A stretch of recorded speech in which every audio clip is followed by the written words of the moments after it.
Hi hello welcome back to my channel. ನಾನು ನಿಮ್ಮ ಜ್ಯೋತಿ ಸಾಯಿ. ಬನ್ನಿ ನಾವಿವತ್ತು ಗೋಬಿ ಮಂಚೂರಿ ರೆಸಿಪಿ ಮನೆಯಲ್ಲೇ ಟೇಸ್ಟಿಯಾಗಿ ಯಾವ ಥರ ಮಾಡೋದಂತ ತೋರಿಸ್ಕೊಡ್ತೇನೆ. ಮೊದಲಿಗೆ ಫ್ಲವರನ್ನು ಈ ಥರ ಚೆನ್ನಾಗಿ ಕಟ್ ಮಾಡಿ ಇದನ್ನು ನಾನು ಬಿಸಿ ನೀರು ಹಾಕಿ ಒಂದೆರಡು ನಿಮಿಷ ನೆನೆ ಹಾಕ್ತೀನಿ. ಯಾಕೆಂದರೆ ಅದರೊಳಗಿರುವಂತಹ ಹುಳಗಳೆಲ್ಲ ಇರುತ್ತಲ್ಲ ಅದೆಲ್ಲ ಸಾಯಬೇಕಂತ ಆ ಥರ ಮಾಡ್ತೀನಿ ನಾನು. ಮತ್ತು ಟೊಮೆಟೊನ ಒಂದೆರಡು ಟೊಮೆಟೊನ ಕಟ್ ಮಾಡಿ ಇಟ್ಕೊಂಡು ಇವಾಗ ಒಂದು ಮಿಕ್ಸಿ ಜಾರಿಗೆ ಒಂದು ಚಿಕ್ಕ ಮಸಾಲೆ ರೆಡಿ ಮಾಡ್ಕೊಳ್ಳೋಣ. 2 ಟೊಮೆಟೊ, 2 ಶುಂಠಿ, ಸ್ವಲ್ಪ ಬೆಳ್ಳುಳ್ಳಿ, ಒಂದು 3 ಖಾರಕ್ಕೆ ತಕ್ಕ ಹಾಗೆ ಒಣಮೆಣಸಿನ್ಕಾಯಿ. ನಿಮಗೆ ಸಿಹಿ ಬೇಕಾದರೆ ಸ್ವಲ್ಪ ಬೆಲ್ಲ ಆ್ಯಡ್ ಮಾಡ್ಕೊಳ್ಳಿ. ನಾನು ಅದು ಸಾಸು ಗೀಸೆಲ್ಲ ಏನೂ ಹಾಕಲ್ಲ, ನಾರ್ಮಲಾಗಿ ಮಾಡ್ತೀನಿ ನಾನು. ನೋಡಿ, ಕ್ಯಾಪ್ಸಿಕಮ್ ಕಟ್ ಮಾಡಿ ಇಟ್ಕೊಂಡಿದ್ದೀನಿ. ಇವಾಗ 2 ನೀರುಳ್ಳಿ ಈ ಥರ ಮೀಡಿಯಮ್ ಸೈಜಲ್ಲಿ ಕಟ್ ಮಾಡ್ಕೊಳ್ಳಿ ಫ್ರೈ ಮಾಡಲಿಕ್ಕೆ. ಇವಾಗ ಎಲ್ಲ ಕಟ್ ಮಾಡಿ ಆಗಿದೆ. ಇವಾಗ ಒಂದು ಬೌಲಲ್ಲಿ ಸ್ವಲ್ಪ ಗೋಧಿ ಹಿಟ್ಟು, ಉಪ್ಪು, ಗರಂ ಮಸಾಲ, ಜೀರಿಗೆ ಪೌಡರ್, ಅರಿಶಿಣ ಪೌಡರ್ ಮತ್ತು ಸ್ವಲ್ಪ ಪೆಪ್ಪರ್ ಪೌಡರ್, ಚಿಕನ್ ಮಸಾಲ ಇಷ್ಟು ಹಾಕಿ ಸ್ವಲ್ಪ ನೀರು ಹಾಕಿ ಚೆನ್ನಾಗಿ ಮಿಕ್ಸ್ ಮಾಡಿಕೊಂಡು ಇದನ್ನು ಫ್ಲವರ್ ಹಾಕಿ ಚೆನ್ನಾಗಿ ಮಿಕ್ಸ್ ಮಾಡ್ಕೊಳ್ಳಿ ಈ ಥರ.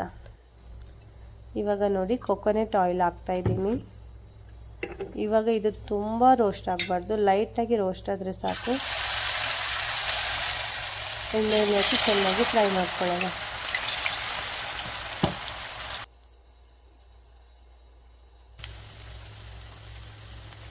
ತುಂಬ ಟೇಸ್ಟಾಗಿರುತ್ತೆ, ನೀವು ಒಂದ್ಸಲ ಟ್ರೈ ಮಾಡಿ ನೋಡಿ. ಇವಾಗ ತೆಗೆದಿಟ್ಕೊಂಡಿದ್ದೀನಿ ಎಲ್ಲ ಸೈಡಲ್ಲಿ ಫ್ರೈ ಆದದ್ದು. ಇವಾಗ ಒಂದು ಪಾತ್ರೆಗೆ 2 ಟೇಬಲ್ ಸ್ಪೂನ್ ಆಯಿಲ್ ಹಾಕಿ, ಆಯಿಲ್ ಬಿಸಿ ಆದ ನಂತರ ಬೆಳ್ಳುಳ್ಳಿ ಮತ್ತು ಕರಿಬೇವಿನ ಸೊಪ್ಪು ಹಾಕಿ ಚೆನ್ನಾಗಿ ಫ್ರೈ ಮಾಡ್ಕೊಳ್ಳಿ. ನೋಡಿ, ಈ ಥರ ಫ್ರೈ ಆದ ನಂತರ ಒಂದು ಮುಷ್ಟಿಯಷ್ಟು ನಾನು ಪುದೀನ ಹಾಕ್ಕೊಂಡಿದ್ದೀನಿ, ಸ್ವಲ್ಪ ಫ್ಲೇವರ್ಗೆ ತುಂಬ ಚೆನ್ನಾಗಿರುತ್ತೆ. ಇವಾಗ ನಾನು ಈರುಳ್ಳಿ 2 ಕಟ್ ಮಾಡಿ ಇಟ್ಕೊಂಡಿದ್ದೀನಲ್ವಾ, ಅದನ್ನು ಹಾಕಿ ಚೆನ್ನಾಗಿ ಫ್ರೈ ಮಾಡ್ಕೊಳ್ಬೇಕು. ಈರುಳ್ಳಿ ಸ್ವಲ್ಪ ಚೆನ್ನಾಗಿ ಫ್ರೈ ಆಗಬೇಕು. ಅದಾದ ನಂತರ ಕ್ಯಾಪ್ಸಿಕಮ್ ಹಾಕ್ಕೊಳ್ತಾ ಇದ್ದೀನಿ.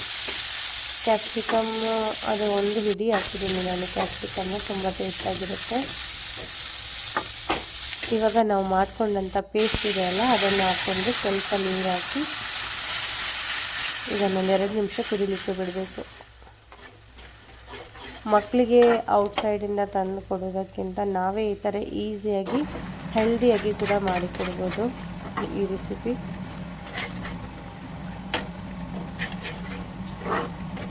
ಇದಕ್ಕೇನು ತುಂಬ ಕಷ್ಟ ಇಲ್ಲ. ಫ್ಲವರ್ ಒಂದು, ಕ್ಯಾಪ್ಸಿಕಮ್ ಒಂದು, ನೀರುಳ್ಳಿ, ಟೊಮೆಟೊ ಅಷ್ಟೇ ತಾನೇ, ಈಸಿಯಾಗಿ ಮಾಡಿಕೊಡ್ಬೋದು. ನೋಡಿ, 1 ಟೇಬಲ್ ಸ್ಪೂನ್ ಉಪ್ಪು ಹಾಕ್ಕೊಂಡಿದ್ದೆ ನಾನು. ಇವಾಗ ಫ್ರೈ ಮಾಡಿದಂಥ ಮಸಾಲಾನ ಹಾಕ್ತಾಯಿದ್ದೀನಿ. ನೋಡಿ, ನಿಮಗೆ ಖಾರ ಕಮ್ಮಿ ಆದರೆ ಹಸಿಮೆಣಸಿನ್ಕಾಯಿ ಕೂಡ ಹಾಕ್ಕೊಳ್ಳಿ, ಏನು ತೊಂದರೆ ಇಲ್ಲ. ಖಾರ ಜಾಸ್ತಿ ಬೇಕಂದರೆ. ನಾನು ಪೆಪ್ಪರ್ ಪೌಡರೆಲ್ಲ ಹಾಕಿದ್ದೀನಲ್ಲ, ಹಾಗಾಗಿ ನನಗೆ ಖಾರ ಕರೆಕ್ಟಾಗಿರುತ್ತೆ. ನೋಡಿ, ಇವಾಗ ಲಾಸ್ಟ್ಗೆ ಕೊತ್ತಂಬರಿ ಸೊಪ್ಪು ಹಾಕ್ತಿದ್ದೀನಿ.